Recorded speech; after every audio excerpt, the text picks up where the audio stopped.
নমস্কার বন্ধুরা, আজ আমি নিয়ে এলাম তোমাদের কাছে আবার একটা রান্নার রেসিপি। আজকে আমি ডুমুর রান্না করব। দেখো আমি ডুমুর কেটে নিয়েছি, কেটে আমি অনেকবার ধুয়ে নিয়েছি, একটু কষা কষা থাকে, 4-5 বার ধুয়ে জল ফেলে তারপরে আমি এই যে হলুদ দিয়ে রেখেছি।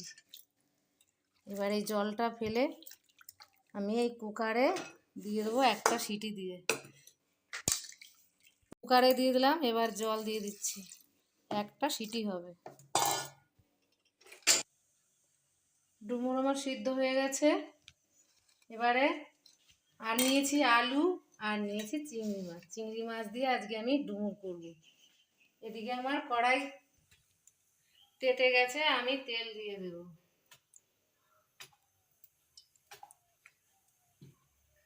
প্রথমে আলুগুলো আমি ভেজে নেব।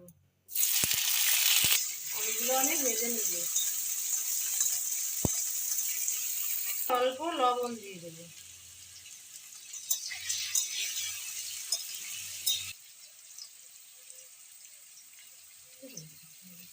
আলুগুলো আমার ভাজা হয়ে গেছে লাল লাল করে, এবার আমি তুলে নেব।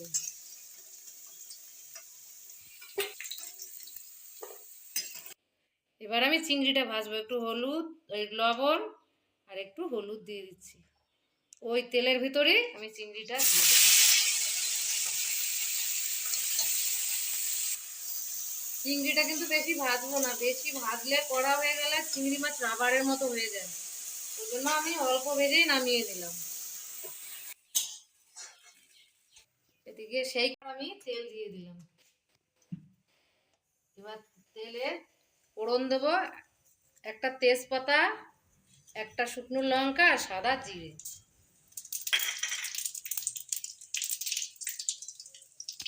কুচানো পেঁয়াজ দেবো।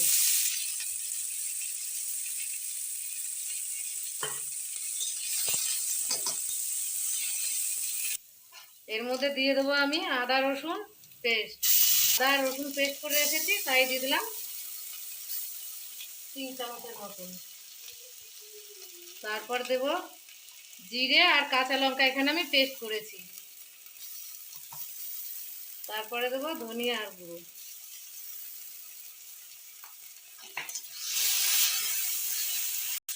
এবারে কুচিয়ে রাখা টমেটো সেইটা দিয়ে দেবো।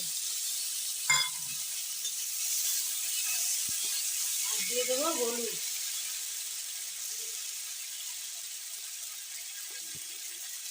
লবণ দিয়ে দেবো পরিমাণ মতো। এবার একটু স্বাদের জন্য একটু হালকা চিনি দিয়ে দিলাম। মশলা আমার কষানো হয়ে গেছে, এবার আমি ডুমুরটা দিয়ে দেবো।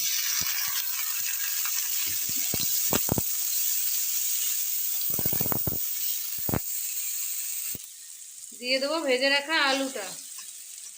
ডুমুরে কিন্তু সেখানে ফেলানো গাছ, কিন্তু সেটাতে অনেক ভিটামিন আছে। ডুমুরে অনেক ভিটামিন থাকে। এবারে দিয়ে দেবো চিংড়িটা।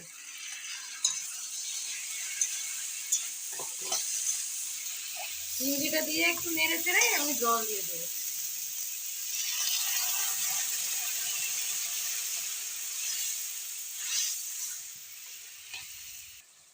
দেখো হয়ে গেছে আমার ডুমুরের তরকারি রেডি। আমার ডুমুর চিংড়ি দেখো, একটা ফেলানো জিনিস, কিন্তু সেটা দিয়ে এত সুন্দর একটা রেসিপি হয়, না খেলে কেউ বুঝবে না যে কত সুন্দর হয় এটা।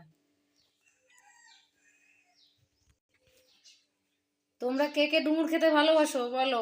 আমি আজকে ডুমুর তরকারি রান্না করেছি, কমেন্ট করে জানিও কে কে ডুমুর খেতে ভালোবাসো।